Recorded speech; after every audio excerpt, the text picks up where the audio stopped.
Buenas noches, bienvenidos a una entrega más de Bien Envejecer en Cuarentena. Estamos dentro, estamos atrapados, no podemos salir, así que vamos a utilizar el tiempo para hablar sobre envejecimiento, gerontología y todo lo relacionado al mundo de los adultos y las personas mayores. Muy bien, vamos a esperar a que se conecte un poco de gente para comenzar el tema del día de hoy, que es envejecimiento en comunidades indígenas, envejecimiento de personas indígenas y envejecimiento de pueblos indígenas, todo lo relacionado con los llamados pueblos originarios. Muy bien, vamos a esperar a que se conecte un poquito la gente para empezar el video.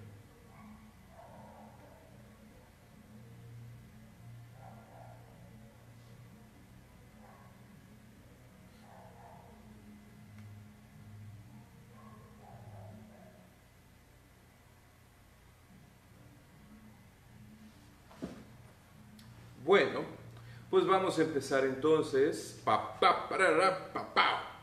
Envejecimiento de las personas indígenas. Antes de comenzar, les recuerdo que Bioenvejecer está en redes sociales como Facebook, Twitter, Instagram, y ahí pueden seguir toda la información de Bioenvejecer. Y además también estamos en YouTube, donde en nuestro canal hay más de 100 videos disponibles para ti, para que revises, para que veas y para que conozcas más sobre todo lo relacionado con el mundo del envejecimiento y la vejez.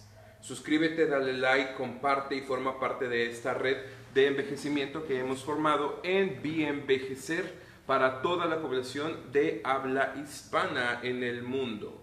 Muy bien, y si está en tus posibilidades puedes hacer una donación en PayPal. Están los links en la descripción. Todo ayuda a que podamos seguir trayéndote más contenido original. Muy bien, vamos a empezar entonces con el tema que nos trae aquí el día de hoy, y es el de envejecimiento indígena.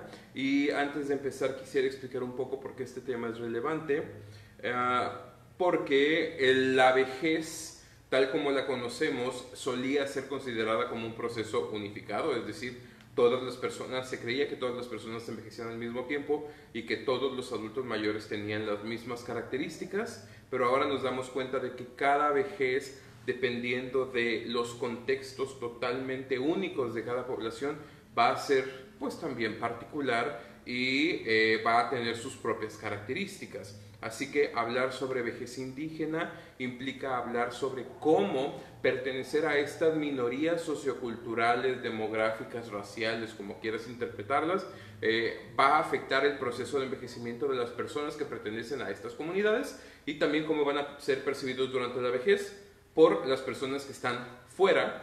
Y muy importante, vamos a hablar también acerca de cómo están envejeciendo o cómo están desarrollándose las mismas comunidades indígenas, porque eso también es un tema de interés para la antropología y la sociología, el progreso o la evolución de los mismos pueblos indígenas. Muy bien, así que vamos a empezar clasificando cosas como siempre.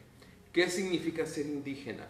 Hicimos una pregunta al principio del programa, perdón, desde la tarde hicimos una pregunta. Le preguntamos a las personas que nos siguen qué interpretan ellos o qué creen ellos que significa ser indígena, y tengo aquí algunas de las primeras respuestas que llegaron el día de hoy para ustedes, porque me interesa saber eso, de dónde estamos partiendo para tratar el tema de lo indígena y del envejecimiento en esta parte del mundo. Bien, así que vamos a dejar que esto cargue un momentito y voy a leer qué es lo que ustedes opinan que es el envejecimiento indígena y cómo podemos clasificar a las personas que pertenecen a los pueblos y grupos originarios. Muy bien, voy a estar utilizando de forma intercalada los conceptos indígenas y pueblos originarios, simplemente para no repetir tanto en las mismas palabras, ¿ok? Pero son indistintos los conceptos dentro de lo que estamos tratando el día de hoy. ¿Ok?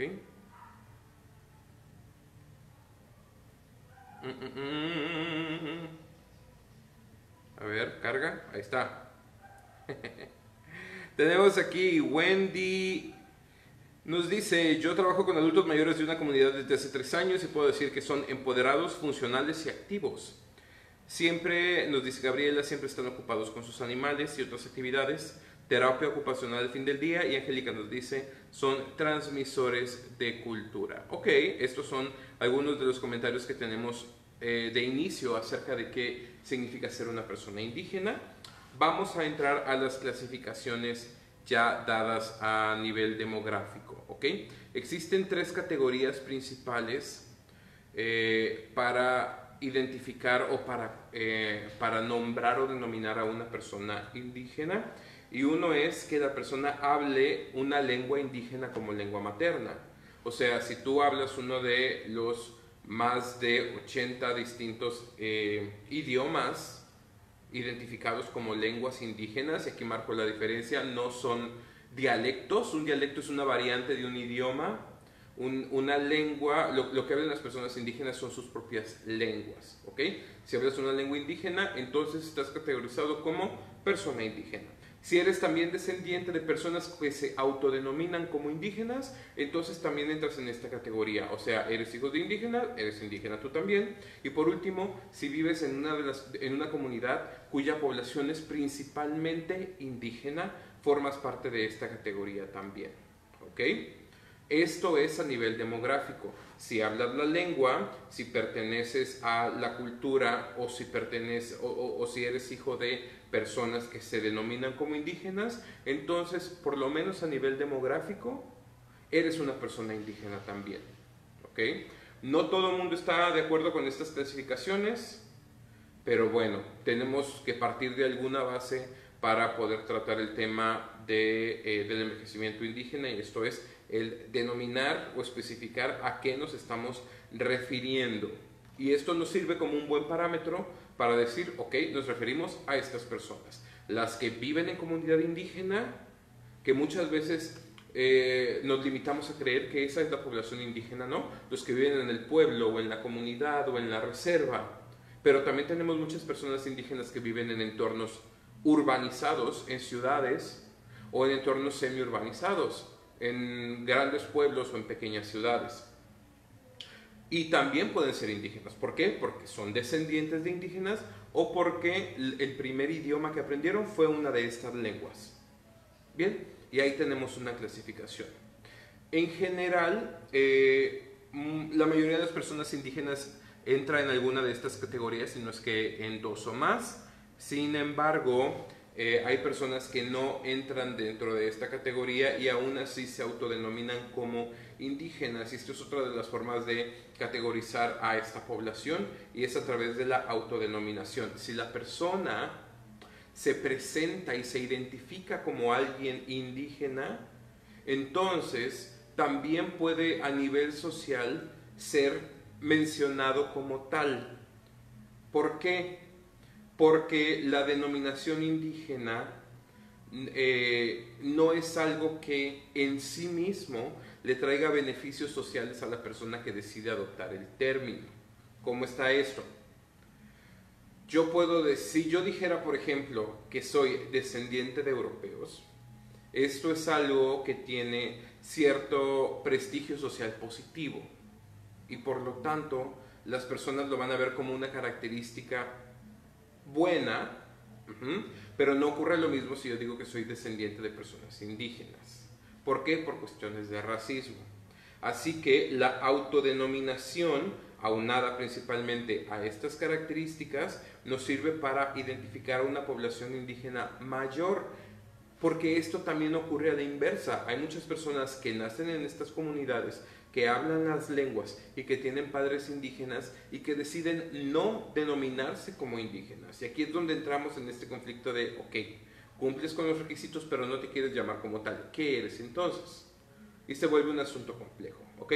Por lo tanto, la autodenominación también es importante para identificar correctamente a las personas indígenas. Bien, ya tenemos un poquito más claro a qué nos referimos cuando hablamos de las personas indígenas. Nos referimos a esto principalmente. Ahora, ¿dónde están Los pueblos indígenas, ¿dónde están las personas indígenas? Pues miren, están en todos lados. Aproximadamente el 10% de la población, y aquí estoy hablando de México, el 10% de la población es indígena. Si nos vamos a otros países de Latinoamérica, esta población puede ser muchísimo mayor. Por ejemplo, en Bolivia, en Guatemala, en Perú, tenemos una población indígena mucho mayor. Si no me equivoco, Guatemala es uno de los países con mayor índice de población indígena, con el 50% de la gente que vive ahí.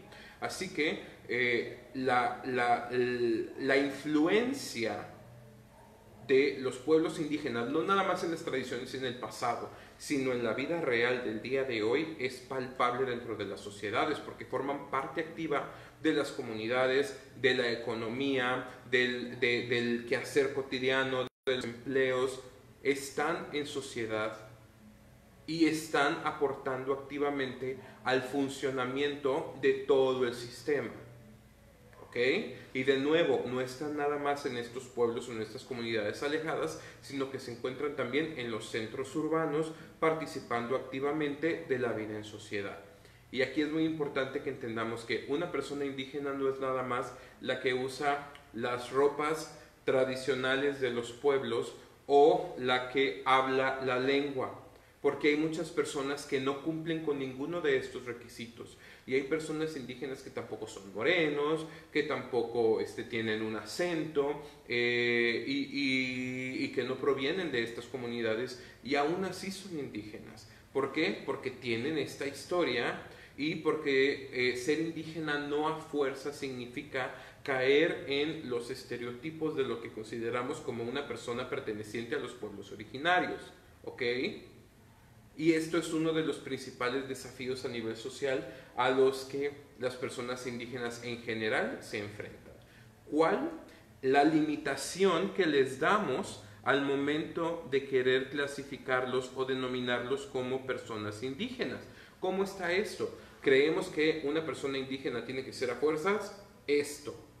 Y lo reducimos a vestimentas o comportamientos específicos o características socioeconómicas específicas. Asociamos lo indígena con el rebozo, con las trenzas, con la jardinería, con el trabajo doméstico, con la humildad, con la pobreza, pero todo esto es una serie de estereotipos. No todas las personas indígenas son así, ni todas las personas que son así a fuerza son indígenas. ¿Ok? Así que vamos a hablar desde una visión más amplia, de nuevo para no caer en los estereotipos. ¿Vamos bien hasta aquí? ¿Está claro? Déjenme sus comentarios, díganme qué opinan hasta ahora acerca del tema. Ok, ahora, aquí vamos a hablar un poco más específicamente sobre México. En México existen 4 estados en donde se concentra principalmente la población indígena. Estos son Oaxaca, Chiapas, luego Oaxaca, Guerrero y Puebla.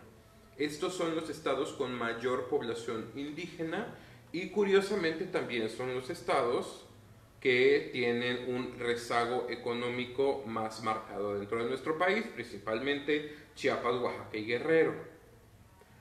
Aquí la población el porcentaje de personas indígenas puede llegar hasta el 20% y son pueblos, estados, ciudades, municipios, usualmente con un desarrollo económico muy limitado.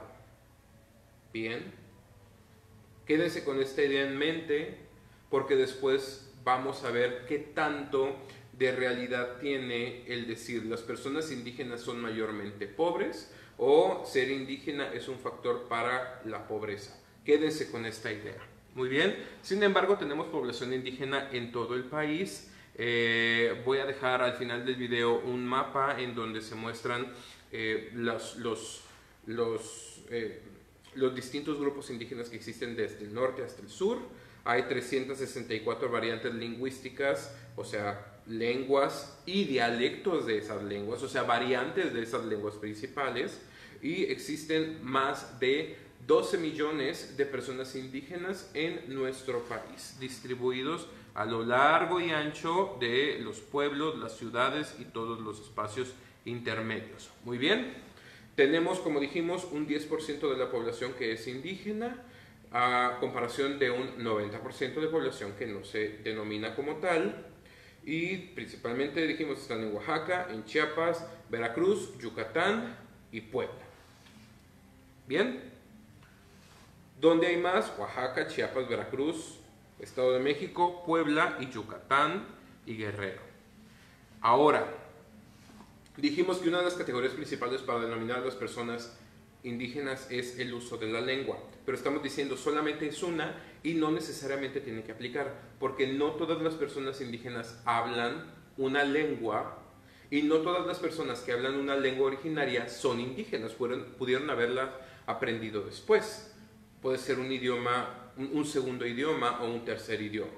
Bien, ¿dónde está la mayoría de la población que habla lengua indígena? En Oaxaca, en Chiapas y en Yucatán. Y por ejemplo, en Yucatán es un estado en donde la lengua indígena principal, que es la maya, tiene una gran penetración dentro del dialecto del español que ellos hablan. O sea, el español de Yucatán tiene una muy grande influencia maya y lo utilizan constantemente en las palabras y denominaciones para pues muchísimas cosas que existen en el día a día. Saludos a Luna Estrada que nos está diciendo buenas noches Luna, y saludos a las personas que se acaban de conectar y que se están conectando poco a poco a la transmisión. Háganos sus comentarios. Estamos hablando sobre el envejecimiento de las personas indígenas. Muy bien.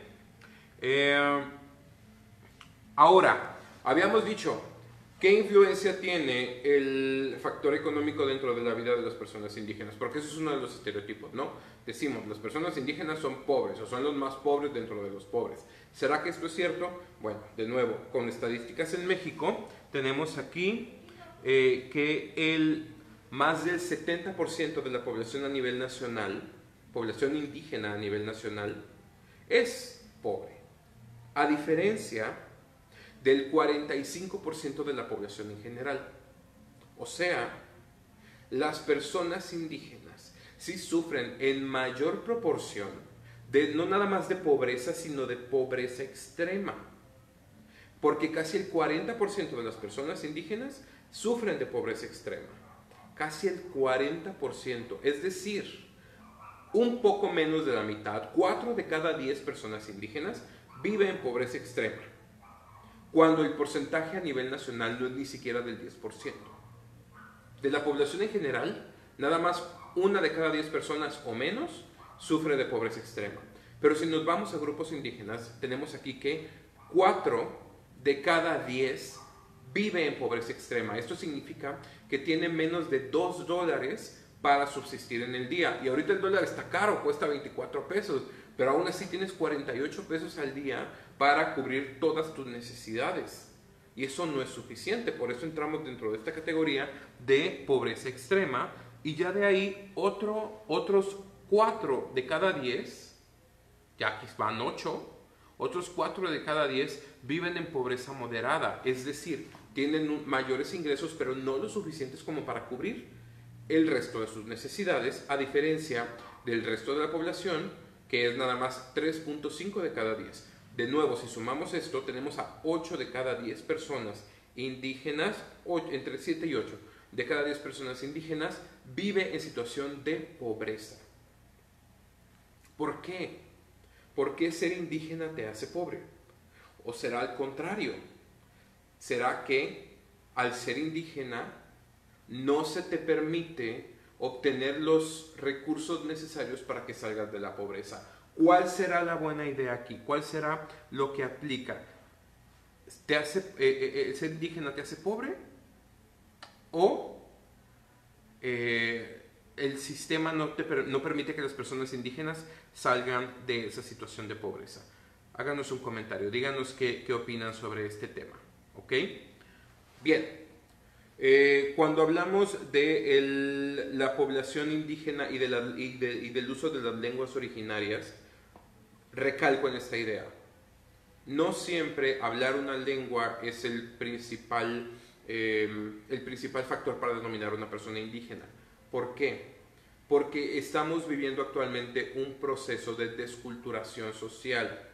Esto significa que las personas jóvenes que pertenecen a estas comunidades indígenas desean separarse de la historia de sus pueblos porque sufren a nivel social de mucha discriminación.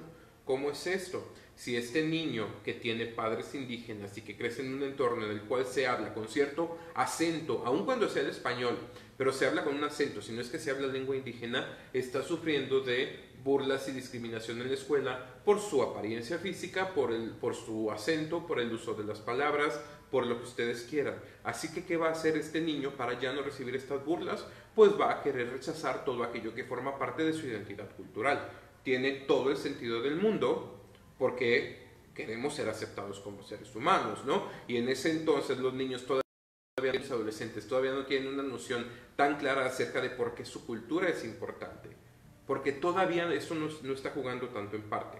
Bien, así que tenemos que en población menor de 29 años hay un mayor número de jóvenes y niños que no hablan lengua indígena que los que sí la hablan. O sea, que el uso de la lengua indígena se está perdiendo también. Y se está convirtiendo en algo de uso no exclusivo, pero sí mayoritario, de personas adultas, de 30 años para arriba y principalmente de personas adultas mayores. Porque si nos vamos a estos mismos gráficos, los grupos poblacionales donde tenemos un mayor porcentaje de personas que sí hablan lengua indígena se encuentran principalmente en personas de 60 para arriba. O sea, los de 30 para abajo, la mayoría no habla lengua indígena. Los de 60 para arriba, la mayoría sí la habla. Bien. Según la UNESCO, existen aproximadamente unos 10,000 idiomas distintos en el mundo y la enorme mayoría de ellos están destinados o están en riesgo de desaparecer.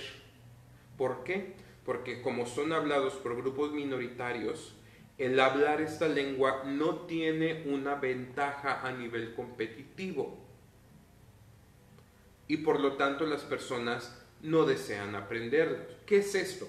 Si tú vas a pedir una entrevista de trabajo y pones en tu currículum, sé hablar zapoteco, no va a tener el mismo peso a que si tú dijeras sé hablar inglés.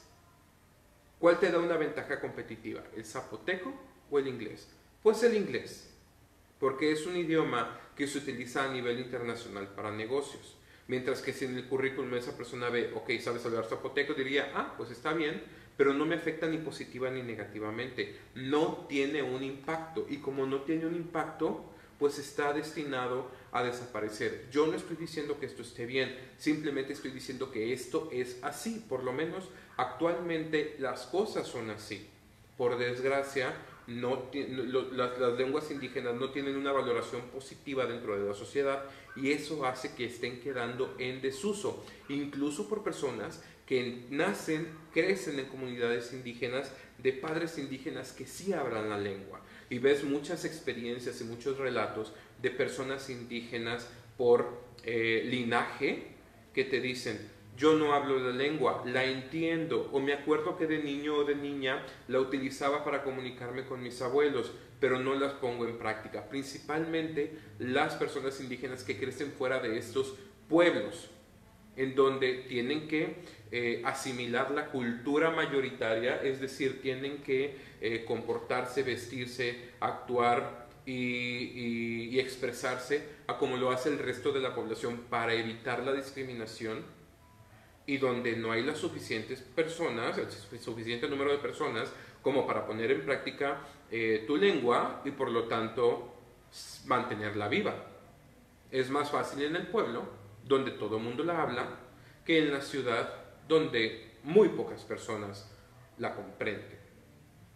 ¿Okay? Saludos a Luis, saludos Luis, un abrazo.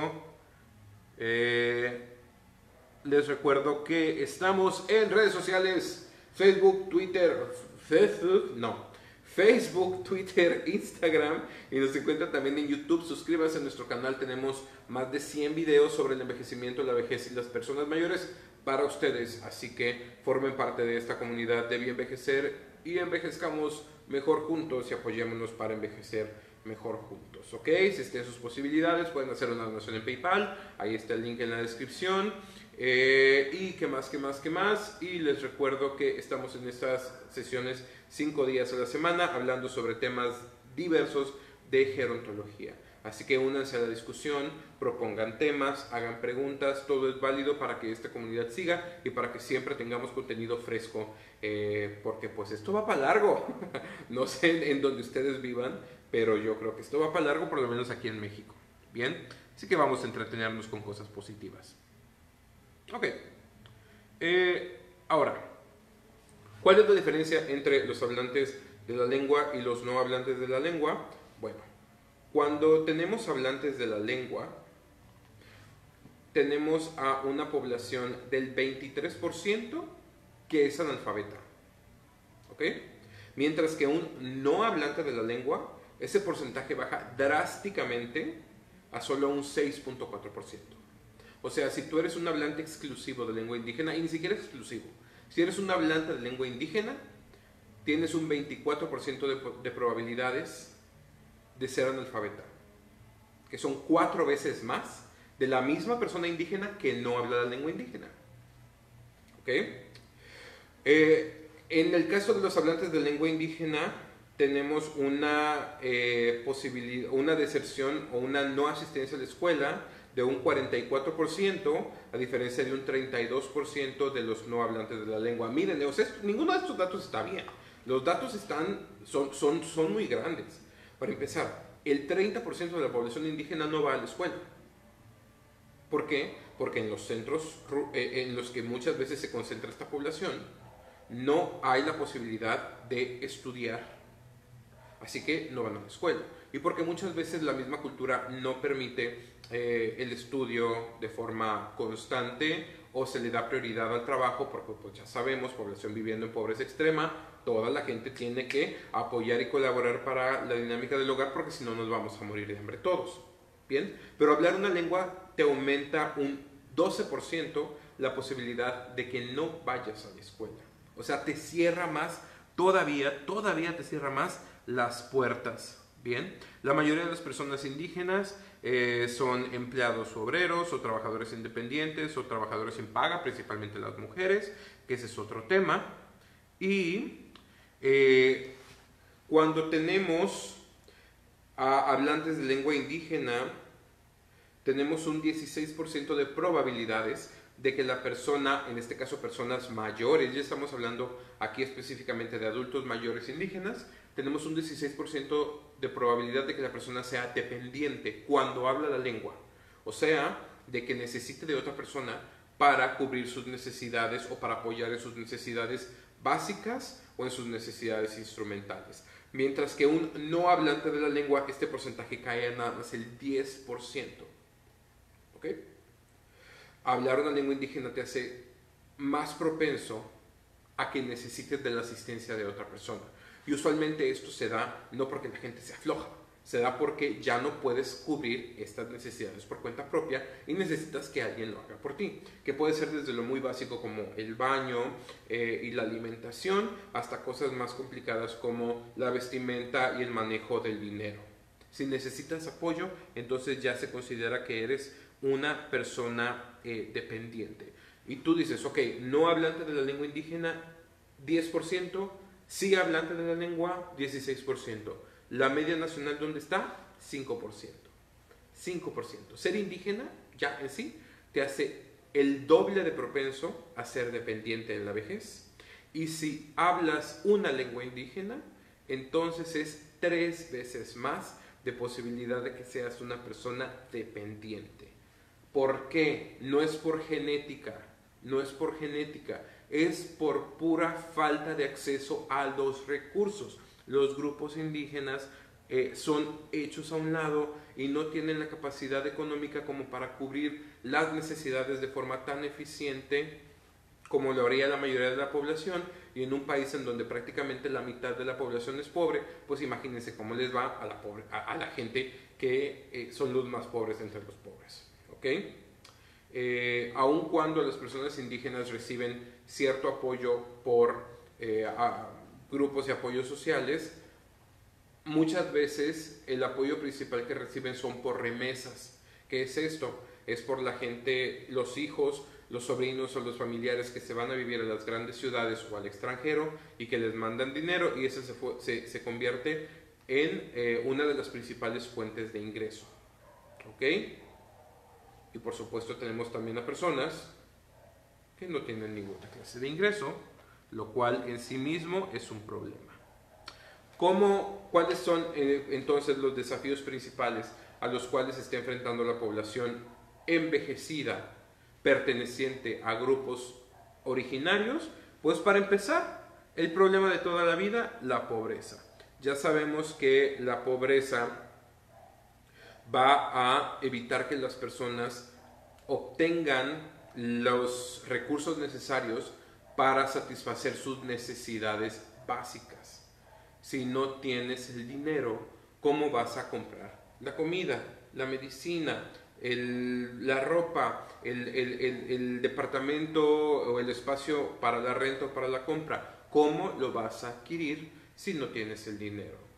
Bien, y como ya dijimos, casi el 80% de la población indígena es pobre. Falta de ingresos, falta de recursos, peor calidad de vida. Angélica nos está diciendo, hay razón en lo que comentas, pero si bien es cierto y compartiendo mi experiencia, puedo decir que los adultos mayores son los indicados para enseñar y contribuir al rescate de las lenguas indígenas. ¿Dónde comenzar? En las comunidades rurales. Estás diciendo algo que es totalmente válido aquí, Angélica. Muchas veces las personas mayores son las encargadas de transmitir los conocimientos tradicionales. ¿Por qué? Porque esa es la información, digamos, de la cual están más empapados, porque crecieron dentro de esos contextos. Actualmente vivimos en una sociedad no nada más en constante movimiento, sino también más cosmopolita, y por lo tanto estamos tomando prácticas de aquí y de allá, y con el internet vemos lo que hacen en China y lo hacemos nosotros también. No es el mejor ejemplo en este momento decir lo de China y hacer lo que hacen allá también, pero bueno, cualquier país, ¿no? Noruega, y lo queremos hacer aquí también. Así que se pierde o se corre el riesgo de que se pierda todos estos conocimientos tradicionales que, como no sé si estuvieron en la transmisión de ayer, pero en la transmisión de ayer yo dije, tenemos estas dos fuerzas en constante lucha. Uno es la ciencia, que nos permite progresar, y otra es la tradición, que nos permite tener una identidad. Si nos enfocamos nada más hacia el progreso, hacia conocer más, hacia estar mejor y demás, perdemos el contacto con lo que somos como pueblo, o como grupo, o como raza, o como nación, como ustedes quieran denominarlo. Pero si nos quedamos estancados en el pasado, no avanzamos. Y tú puedes decir, ok, entonces, si nos centramos en el progreso para avanzar y vivir mejor, no podemos olvidar también que tenemos esta parte de lo que fuimos y de lo que también influye en lo que somos en el presente. ¿Y quiénes son los que tienen ese conocimiento? Pues la gente que lo vivió. ¿Y quién lo vivió? Pues las personas mayores. Y en el caso de los grupos indígenas, las personas mayores vivieron una cultura no nada más que es particular, sino que tiene una muy poca documentación escrita. ¿Ok? Porque si lo vas sumando, hay muy poca documentación por escrito, libros, tesis, estudios y demás, acerca de cuáles fueron los usos y costumbres de todos los grupos particulares indígenas que existen en Latinoamérica. Pero sí están las personas que vivieron esas tradiciones y que entienden qué significan las cosas y por qué están ahí. Y a lo mejor pudieran no estar plasmadas necesariamente en un libro con palabras, pero sí están plasmados en una pintura, sí están plasmados en un textil, en un tejido. Y todo eso requiere de cierto grado de interpretación, o en una canción, en una danza, en una vestimenta. ¿Y cómo interpretas todo eso? A través de las personas que estuvieron ahí cuando todas esas tradiciones estaban más frescas y te pueden decir, esto significa esto en particular. Y eso es lo que en muchos lugares están haciendo. Por ejemplo, en Oaxaca, en Chiapas, en muchas de las casas de cultura alrededor de esos estados, en Guerrero, existen talleres de tejido tradicional, en donde a la gente se le enseña a hacer tejido en un telar de cintura o en un telar de máquina, pero no nada más para que lo hagas, sino te enseñan qué significa cada cosa, porque los patrones tienen un significado muy particular y representan parte de la historia. La vestimenta representa algo de la historia, los alimentos representan algo de la historia. ¿Por qué no apoyarnos en la gente que los conoce para que estos sigan ahí? ¿Y cómo lo hacemos? A través de darle un valor importante, el valor que merecen las personas mayores de estas comunidades indígenas. ¿Por qué no hacerlo? Ahora, hay algo positivo en el envejecimiento de muchas personas indígenas, sobre todo las que viven en las comunidades rurales. Y esto es que muchas comunidades rurales existen bajo un esquema de familia extensa. O sea, dentro del mismo techo vive mucha gente. Y no hablo de gente al azar, ¿no? Hablo de que están los abuelos, los padres, los hijos, los hermanos, los tíos, etc.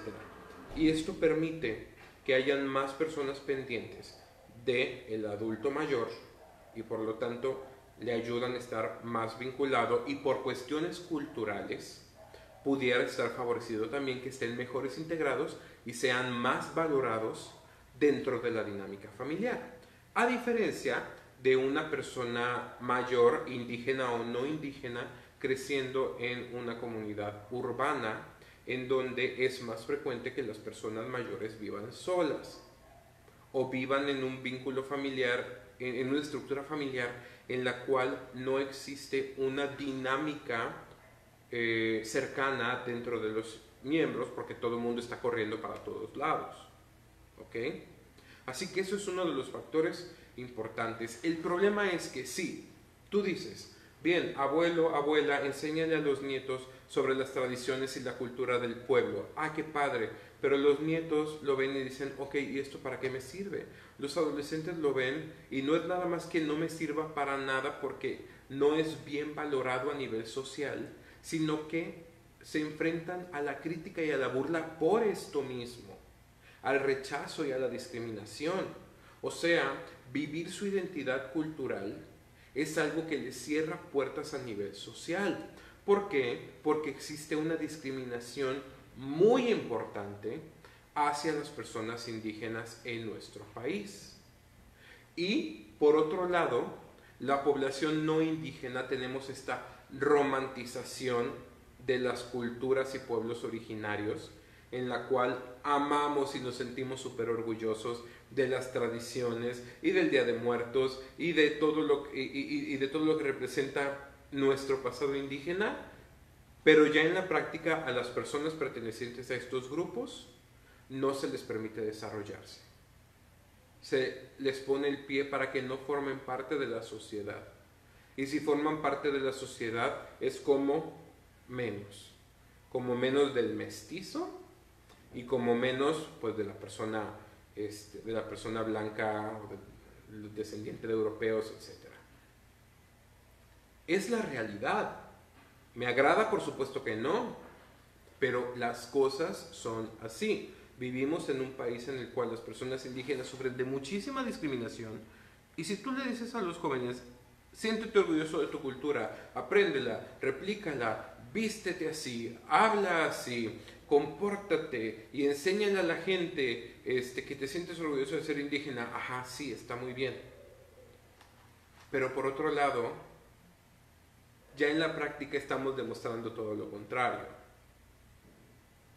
Porque si bien les va dentro de esta macrocultura eurocentrista, capitalista, eso no sirve. Y ahí estamos cometiendo un gran error. Y eso también hace que muchas personas indígenas dejen sus lugares de origen, se vayan a la gran ciudad, se arriesguen a perder su cultura y sus tradiciones con el fin de lograr cierto desarrollo económico.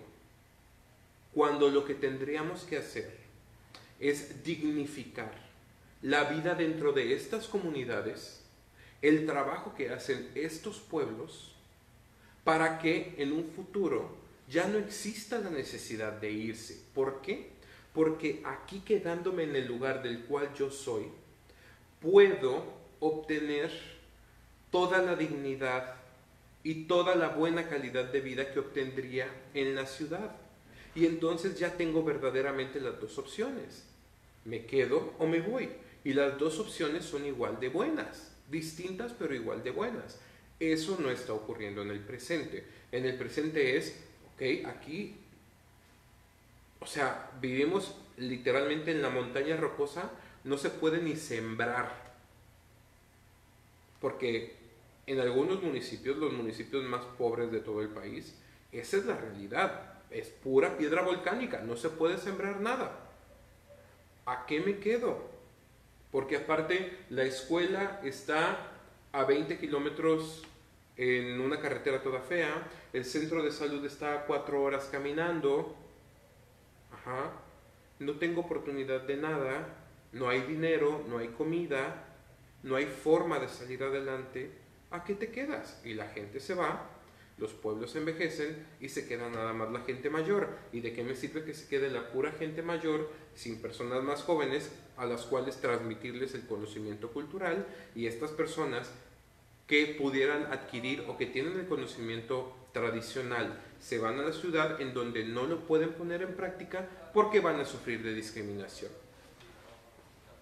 ¿En qué momento esperamos, por esto mismo, que la persona indígena se empodere y se sienta orgullosa? Y aún así lo hacen, aún así se sienten orgullosos y se sienten empoderados de su identidad cultural, porque puede más la cultura que todo este rechazo que sufren a nivel social. Empoderarte de tu cultura también es un acto de revolución, principalmente cuando afuera todo el mundo te dice que tu cultura está mal, en la práctica. Porque de nuevo, qué bonito es la teoría, ¿no? Y qué bonito es que el 16 de septiembre te pongas tu bigotito, tu ropa de mante y las trenzas y el rebozo y te sientas bien mexicano. Cuando te estás caricaturizando a estos pueblos que tienen ciertos desafíos particulares reales que pasan desapercibidos para el resto de la población. Y nos quedamos con esa imagen de la caricatura, con el estereotipo nada más, y creemos que esos son. ¿Qué otro desafío en particular sufren las personas mayores indígenas? Existe mucha desigualdad de género. Yo siempre he sido de la idea, y para mí esta es la realidad total, que el envejecimiento y la vejez es una cosa de género, porque absolutamente todo es una cuestión de género. O sea, es distinto los procesos vitales de hombres, de mujeres, de otras opciones, si quieren agregarlas también, que por supuesto. Así que, ¿quién va a sufrir más? No quiero manejarlo de esta forma porque no se trata de jugar a quién sufre más, sino que tanto hombres como mujeres perciben, de las comunidades indígenas, perciben muestras o dificultades particulares en relación a su género. Por ejemplo, en el caso de los hombres, son los que sufren más del proceso de pérdida de su identidad cultural, porque tradicionalmente son los que más migran a las ciudades, además de que tienen una menor calidad de vida, tienen una muerte temprana, tienen mayor riesgo de accidentes y tienen cierta presión social por alcanzar algunos estereotipos de género, como el no poder ser expresivos, el no poder estar en contacto con sus emociones, el no poder transmitir ciertos conocimientos. Y en el caso de las mujeres, pues existe la opresión de toda la vida. No pueden heredar, no pueden tomar decisiones, no pueden ser lideresas dentro de las comunidades, tienen que estar siempre al servicio del hombre, etcétera, etcétera. Todavía existe, pero estas no son no son problemáticas exclusivas de la población indígena, están en todo el mundo. Y esto es algo que permea por completo en la forma de ser de todas las culturas latinoamericanas. Sí, están más marcadas ahí. Porque, ¿qué dijimos? La lucha constante entre tradición y ciencia. Están más marcadas en estas comunidades porque son grupos poblacionales más enfocados a los conocimientos tradicionales, porque es lo que tienen a la mano. Tienen menos acceso a ciencia, desarrollo, y por lo tanto aprenden más de lo que ya está construido. El resto de la población, que en teoría tendríamos que estar más enfocados hacia esta cuestión de la ciencia, vivimos esta desigualdad en una menor escala, pero todavía la vivimos, ¿ok? Y me he enfrentado en muchas ocasiones a personas que me dicen, pero ¿cómo es posible que se defiendan los usos y costumbres para situaciones que no son correctas, como la compraventa de niñas, o para cosas que ya no funcionan, como ciertas prácticas culturales de todo tipo, ¿no? Y les digo, sí, en efecto, los usos y costumbres aplican para las poblaciones, para los pueblos originarios, pero eso no significa que estén por encima de la ley, porque por encima de la ley no está absolutamente nadie. Vivimos en un país en donde existen ciertas leyes, ciertas reglas y de la misma forma ciertos derechos, y por encima de eso no hay nadie. La diferencia es que también han sido pueblos tan abandonados a nivel legal que todo esto existe, sabemos que existe, las personas lo siguen replicando, pero por este lado se sigue sin hacer nada. Y entramos en un problema súper complejo porque, por ejemplo, de cada 100 niñas que son víctimas de trata de personas, 45 son indígenas. Prácticamente la mitad de las niñas que son vendidas pertenecen a una población originaria. ¿Eso está bien? Por supuesto que no. ¿Es uso y costumbre? Pues mira, yo no sé si será uso y costumbre o será nada más taparse los ojos ante una realidad, pero la realidad está ahí y no se ha atacado de forma suficiente. Y parte de la forma en cómo esto se tiene que atacar es a través de la educación. Ayudarle a las personas de estos pueblos que se basan puramente en la religión, en la tradición, o principalmente en la tradición, incluyendo la religión, y darles un poco más de estos conocimientos para que ahora puedan tomar decisiones más informadas, que no sea nada más lo que se ha venido haciendo de toda la vida. Y de nuevo, no son los únicos culpables, toda la sociedad pertenece a esto mismo. El día de ayer hablamos justamente sobre nostalgia, sobre el pasado, sobre la seguridad que nos da lo que ya está construido. Los seres humanos somos seres de hábitos y nos gusta estar cómodos con lo que ya tenemos, ¿ok? Y si nos juntamos mucha gente que está cómoda con lo que ya tenemos y formamos un pueblito, pues mira, ya tenemos una población basada en la tradición.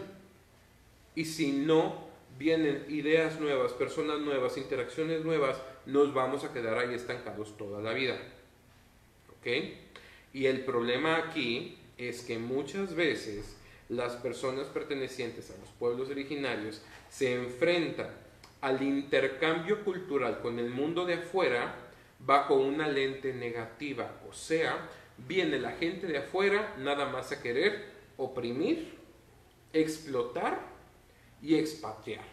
O sea, vienen a buscarlos porque es la mano de obra barata que no se va a quejar. Vengo a buscarlos porque voy a ponerlos en una posición de desigualdad social en donde yo esté arriba y ellos estén abajo. Vengo a utilizarlos para una campaña electoral para que me den su voto. O vengo a quitarles estos recursos para poder transformarlos y darles más valor, entre comillas. El 80% de las reservas naturales alrededor del mundo están siendo cuidadas por personas indígenas. Casi todo lo que tenemos de bosques, selvas, lagos, áreas naturales llenas de vida, las tenemos por las personas indígenas que viven ahí y por su cosmovisión del mundo que integra a la naturaleza como parte fundamental de su vida cotidiana. Mientras que el resto de la población que vivimos en esta sociedad capitalista, ves los árboles y dices, ¿cómo hago para que estos árboles me den dinero? Ah, los corto, los convierto en carbón y los vendo. Y así ya no me tengo que esperar a que el árbol crezca y me dé los frutos que van a valer menos el kilo de mangos que el kilo de carbón. Estamos destruyendo el planeta y las personas que lo están cuidando cada vez están más vulnerables. ¿Por qué? Porque se les expulsa de sus áreas protegidas, porque se venden esas áreas, se queman y ya no y quedan estas personas sin hogares, y porque se asesinan a los protectores del planeta. Es muy común también que las personas indígenas que luchan por la protección de los espacios naturales sean halladas sin vida simplemente porque a esta gran empresa a nivel internacional le conviene más utilizar ese río para fabricar sus cosas y echar todos sus desperdicios y agua sucia río abajo donde vive el pueblo que llegar a un acuerdo. O sea, prefieren perder vidas a perder dinero. Y eso es una sociedad capitalista, sobre todo una en donde la regulación no es tan correcta. Así que las personas indígenas se están enfrentando a toda esta serie de situaciones que los están alejando de la práctica y el empoderamiento de sus tradiciones y de su identidad. Porque ya no es nada más que me rechacen, sino que ya hasta mi vida está en riesgo por formar parte de esto. Y así pretendemos que se sientan bien orgullosos, ¿verdad? ¿Qué opinan? ¿Qué opinan? ¿Estar exagerando? ¿Será que las cosas no son así? ¿Será que la gente indígena sí es muy feliz viviendo el 80% en pobreza? No lo sé, a lo mejor sí. Digo, todos estos parámetros de pobreza y demás están basadas también en un sistema capitalista. Pero la realidad es que si no tienes estos recursos, entonces no vas a obtener los productos y servicios que te van a permitir tener una buena calidad de vida. Y no hablo de que te compres el iPhone, no hablo de que te vayas a cenar a los restaurantes, hablo de que no tienes acceso a vacunas, a agua potable, a electricidad, a servicios básicos, a alimentación saludable. Si no tienes acceso a esto, todo lo demás pasa a un segundo plano. Y de nuevo, los pueblos indígenas han sobrevivido y luchado básicamente desde 1592, en que se enfrentaron por primera vez al choque cultural con el hombre blanco, por mantener su identidad, por mantener su dignidad y por mantener sus territorios. Tenemos un 10% de población indígena en México y este porcentaje no va a crecer, al contrario, va a disminuir cada vez más hasta que vivamos una situación parecida a la de gran parte de Europa, donde ya no quedan grupos indígenas porque todo el mundo se fue conquistando entre ellos y ya se perdió esta noción de identidad previa a todas estas guerras que se dieron por ese lado del mundo. ¿No que nos sentimos muy orgullosos de nuestra identidad y de nuestras tradiciones? Poco a poco las estamos matando. ¿Qué va a suceder? La misma UNESCO dice que de aquí a 100 años el 90% de las lenguas indígenas van a desaparecer y junto con ellas otra clase de expresiones culturales e identidades indígenas, originarias. ¿Qué va a pasar entonces cuando ya no poseamos identidad? por enfocarnos tanto hacia el progreso. ¿Qué va a pasar?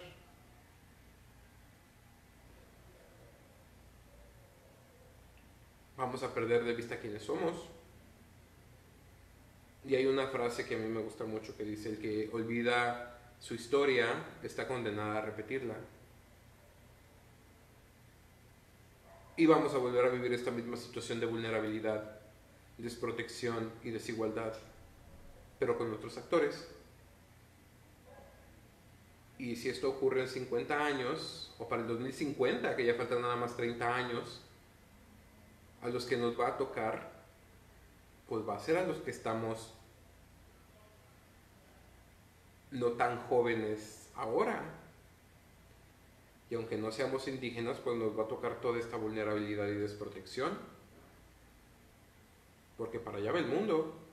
Y si ya eliminaste a los más vulnerables, que son los indígenas, pues ya de ahí no se acaba el problema.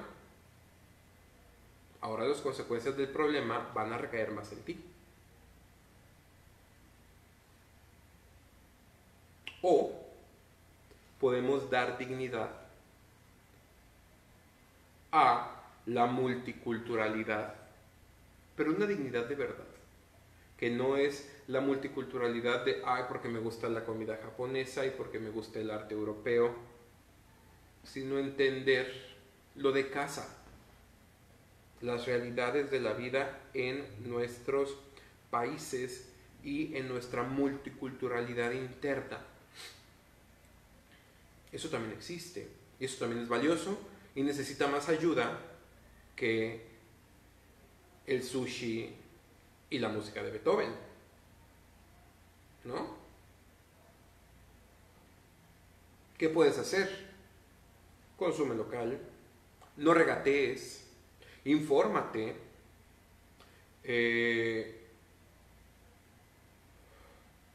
todo esto les va a permitir que ellos tengan más recursos y que los puedan autogestionar. ¿Ok? En algunos espacios yo he hablado acerca de por qué sí es importante dar dinero a las personas en situación de vulnerabilidad. Y aquí no estoy hablando de darle 5 pesos a la persona que pase. Estoy hablando de hacer una donación a las comunidades de origen o a la persona a la cual estás apoyando directamente, darle una cantidad significativa. Y eso es mejor que darles la torta, o es mejor que comprarles la despensa, porque la persona sabe cuáles son sus necesidades. Y esto también lo hemos hablado. Conoce a la población con la que estás trabajando antes de llegar con una solución que tú crees que es la correcta. Conócelos y ya después di, ok, ¿qué necesitan? Necesitan esto. ¿Cómo consiguen esto? Dales el dinero y ellos lo compran. Les estás generando un mayor beneficio con eso que mandando el camión de despensas desde Monterrey hasta Chiapas, que va a gastar quién sabe cuántos miles de pesos en gasolina, en pasaje, en chofer, para que tú puedas llegar y tomarte la foto y decir, mira cómo ayudo, mejor no vayas, mejor en vez de despensas, una transferencia bancaria. Yo sé que no es tan glamuroso, pero sirve más.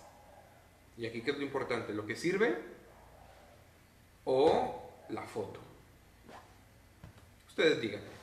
Como ven, este tema da para muchísimas sesiones. Si quieren que sigamos hablando de las cuestiones de envejecimiento indígena y de la progresión y el riesgo que tienen las comunidades indígenas de desaparecer y de caer en la obsolescencia, vamos a hablar sobre eso. Recordemos que el envejecimiento no es nada más un proceso individual, sino que también es cultural, de los pueblos, de las sociedades, de los barrios, de las ciudades. Todo envejece porque el tiempo pasa para todos y para todo. Muchas gracias por acompañarnos una noche más en Mi Envejecer en Cuarentena.